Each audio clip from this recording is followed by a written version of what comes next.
Morning students, Jyoti Public Senior Secondary School online classes में आप सभी लोगों का बहुत बहुत स्वागत है।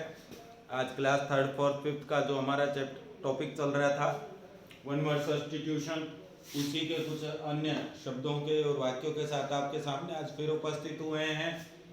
आज आप लोगों को 20 जो एग्जाम्पल थे वो पिछले वीडियो के भीतर बताए गए थे। उम्मीद करता हूँ सभी स्टूडेंट्स ने अपनी अपनी जो नोटबुक है उसके अंदर नोट डाउन कर लिए होंगे।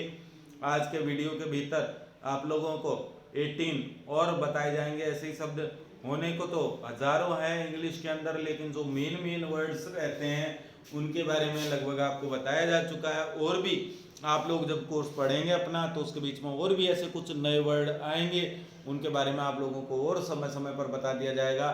तो चलिए आइए आज हम फिर स्टार्ट करते हैं अपने उसी टॉपिक को। वन वर्ड सब्स्टिट्यूशन के टॉपिक था, तो इसका जो पहला टॉपिक है उसमें बताया गया है ए loud cry of anger and fear. तो यानी कि यहाँ पूछ रहा है, कह रहा है कि ए लाउड क्राई, एक जोर से चीख, और जो कि किससे भरी हुई हो, एंगर गुस्से से भरी हुई हो, और साथ में फियर या डर के से भरी हुई हो।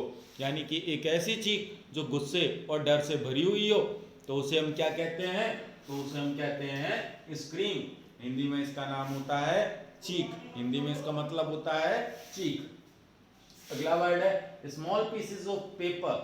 पेपर के छोटे छोटे टुकड़े कर देते हैं तो उन्हें क्या बोलते हैं, तो उन्हें हम स्क्रैप्स के नाम से जानते हैं। इसे आप रद्दी कह सकते हैं, इसे आप कतरने भी कह सकते हैं। अगला वर्ड है एन ऑब्जेक्ट फॉर फाइटिंग और अटैकिंग। एक ऐसी वस्तु, एक ऐसा चीज जिससे कि फाइटिंग जो कि लड़ने के काम में आता है और अटैकिंग या फिर हमला करने के काम में आता है, उसे हम क्या कहते हैं, तो उसे हम वेपन। वेपन का मतलब उसे हम हथियार कहते हैं। अगला वर्ड है a place where children go to study.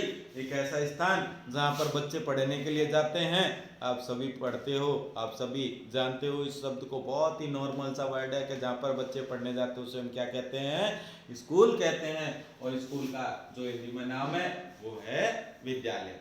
अगला जो वर्ड है वो है, अगली जो टॉपिक है वो है a person who acts against somebody. तो यहाँ कहा जाता है कि एक व्यक्ति जो कि किसी दूसरे व्यक्ति के खिलाफ कार्य करता है या किसी दूसरे व्यक्ति के विरुद्ध काम करता है, उसे हम क्या कहते हैं, तो उसे हम एनिमी के नाम से जानते हैं। हिंदी में मतलब है शत्रु, या आप इसे दुश्मन भी कह सकते हैं। अगला वर्ड है a person who can't see. एक ऐसा व्यक्ति जो देख नहीं सकता, उसे हम क्या कहें, तो एक ऐसा व्यक्ति जो देख नहीं सकता है उसे हम ब्लाइंड के नाम से जानते हैं इंग्लिश के अंदर, और हिंदी में इसका अर्थ होता है अंधा। अगला वर्ड है a person who can't speak. तो उसे हम डम्ब के नाम से जानते हैं, इसे आप गूंगा कह सकते हैं। और शुद्ध हिंदी का जो वर्ड होगा वो होगा मूक। तो कहने का मतलब जो व्यक्ति बोल ना सके उसे हम कहेंगे गूंगा। अगला है a person who can't hear. एक व्यक्ति जो सुन नहीं सकता।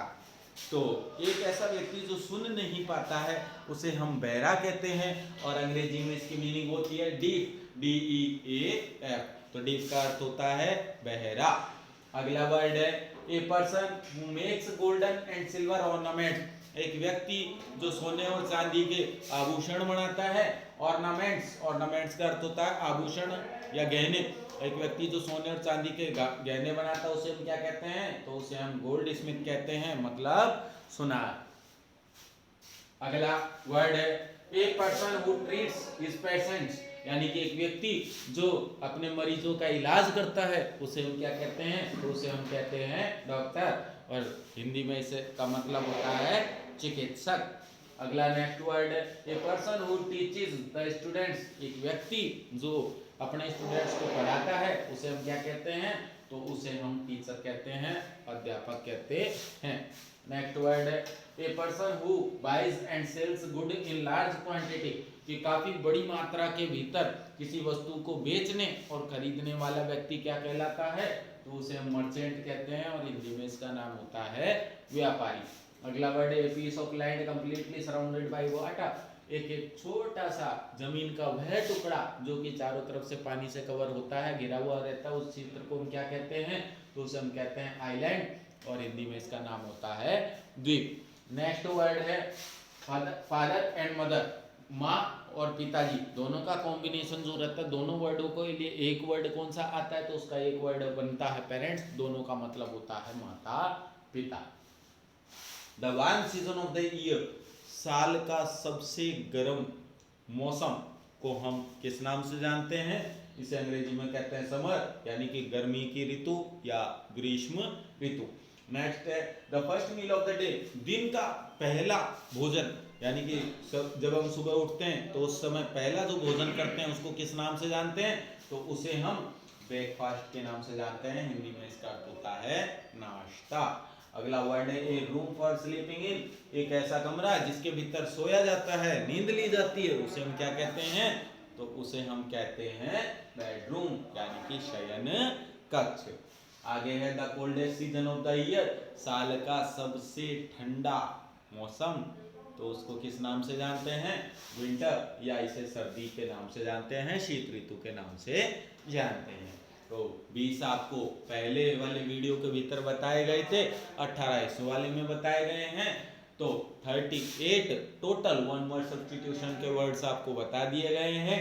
सभी वर्ड्स की जो मीनिंग्स हैं वो आप लोगों को याद रखनी है, और साथ में जो इनका हिंदी अनुवाद है, हिंदी मतलब है, वो भी आप लोगों को अच्छे से याद रखना है, ताकि आप लोगों को आसानी से ये जो शब्द हैं आपको याद हो सकें, आपको ये मीनिंग से सारी याद हो सकें।